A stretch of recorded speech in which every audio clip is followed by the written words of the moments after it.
ये आदमी हर बार शादी के बाद अपनी नई बीवी को स्काई डाइविंग के लिए ले जाता है, पर वो ऐसा रोमांस के लिए नहीं बल्कि उनका एक्सीडेंट करवाने के लिए करता है, क्योंकि वो हर बार ऐसी अमीर बीवियां चुनता है ताकि उनकी मौत के बाद सारी जायदाद उसे मिल जाए। इसी अनोखे तरीके से उसने करोड़ों कमाए हैं, पर उसे क्या पता था कि इस बार वाली पत्नी उसके लिए एक बुरा सपना बन जाएगी। अभी तो ये बेचारी औरत बेखबर है कि उसके साथ कितनी बड़ी साजिश हो रही है। वो तो बस इस रोमांच का मजा ले रही है, लेकिन जब वो जमीन के करीब पहुंचने वाली होती है, उसका पैराशूट खुलता ही नहीं। उसे अंदाजा भी नहीं कि उसके पति ने पहले ही उसमें छेड़छाड़ कर दी थी। आखिरी वक्त पर उसने इमरजेंसी पैराशूट खोलने की कोशिश की, लेकिन जल्द ही उसे पता चला कि वो भी बेकार है और कोई काम नहीं कर रहा। वो औरत सीधे दूर जंगलों में जा गिरी। शायद अब उसका बचना मुश्किल था। जमीन पर उतरने के बाद वो आदमी अपनी बीवी की तरफ दौड़ता है, पर उसे उसकी जान की फिक्र नहीं थी। वो तो बस ये पक्का करने गया था कि वो मर गई है या नहीं। जब तक वो वहां पहुंचा, वहां काफी भीड़ जमा हो चुकी थी। उसे मजबूरन एम्बुलेंस बुलानी पड़ी और सबके सामने चिंता करने का नाटक करना पड़ा। डॉक्टरों ने समय रहते उसकी जान तो बचा ली, लेकिन उसके शरीर में कई जगह फ्रैक्चर हो गए थे। उसे पूरी तरह ठीक होने में काफी समय लगेगा। वो आदमी अपनी बेहोश बीवी को देख रहा था, पर उसके दिल में कोई दया नहीं थी, बल्कि वो अपने दूसरे प्लान के बारे में सोच रहा था। कुछ ही समय में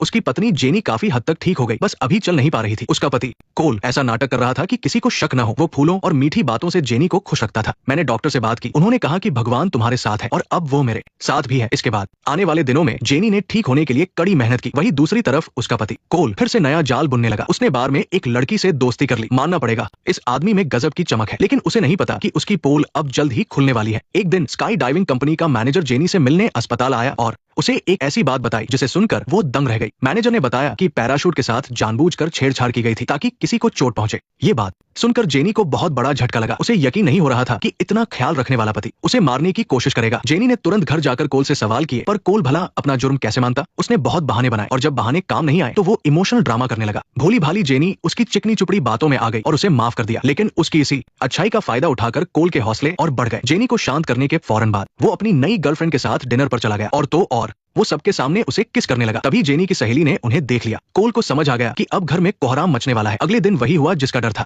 जेनी ने जब अपने पति की दूसरी औरत के साथ फोटो देखी तो उसका गुस्सा फूट पड़ा। फिर भी वो आदमी बेशर्मी से अपनी सफाई दे रहा था। जेनी को अब अपनी जल्दबाजी वाली शादी पर पछतावा होने लगा। घर से निकाले जाने के बाद कोल अपनी गर्लफ्रेंड के पास गया। वो चाहती थी कि कोल अपनी पत्नी को तलाक देकर उससे शादी कर ले, लेकिन कोल का कहना था कि अगर उसने तलाक दिया तो उसका बिजनेस डूब जाएगा। वो उसकी सबसे बड़ी इन्वेस्टर थी। असल में कोल अभी भी जेनी के पैसों के भरोसे था ताकि वो अपना आलीशान बार खोल सके। ऐसे वक्त में वो तलाक देकर पैसे नहीं खोना चाहता था। ये सुनकर उसकी नई गर्लफ्रेंड भड़क गई। उसने साफ कह दिया कि अगर उसे जेनी के साथ ही रहना है तो वो अभी यहाँ से चला जाए। कोल को एहसास हुआ कि अब उसे उन दोनों में से किसी एक को चुनना ही होगा। अगले दिन कोल अपना सामान लेकर वापस आया ताकि जेनी का दिल फिर से जीत सके। वो उसकी मासूमियत का फायदा उठाना चाहता था। कोल के चेहरे पर चोट देखकर जेनी का दिल पसीज गया। उसने पूछा कि आखिर ये सब कैसे हुआ। कुछ नहीं, बस मैं कई रातों से सोया नहीं हूँ। पर तुम सोए क्यों नहीं? कोल बोला, क्योंकि मैं एक हारा हुआ इंसान हूँ। देखो, मैंने तुम्हें अपना सब कुछ दे दिया। मैंने सच में कोशिश की कि मैं तुम्हें अपनी हर चीज दे दूं। मुझे पता है मैं एक धोखे